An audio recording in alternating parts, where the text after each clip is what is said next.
नमस्कार। उन्हाळा म्हटलं की रोज काहीतरी थंड खावंसंच वाटतं।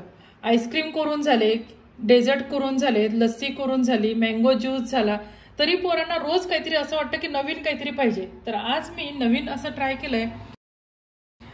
त्यात आपण पायनॅपलचा क्रश घ्यायचा आहे, 2 ते 3 चमचे। हा मालाचा वापरलाय, तुम्ही कुठल्याही ब्रँडचा वापरू शकता। 1 कप एवढं थंडगार दूध घेतलेलं आहे। यात आपल्याला साखर टाकण्याची आवश्यकता नाही, कारण की आपल्या क्रश मध्ये ऑलरेडी साखर असते। हे 2 मिनिटं आपण छान फिरवून घेऊ, म्हणजे हे सगळं मिश्रण व्यवस्थित एकत्र होईल। हे आपण छान ग्लास मध्ये काढून घ्यायचं। त्याच्यावर 1 स्कूप छान पायनॅपल आईस्क्रीम,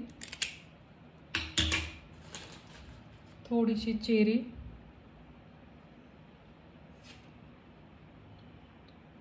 थोडेसे चॉकलेट क्रश।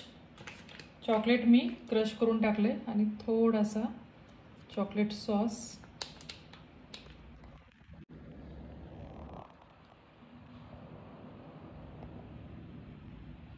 असं आपलं मस्त असं छान डिलिशियस पायनॅपल डेझर्ट तयार आहे।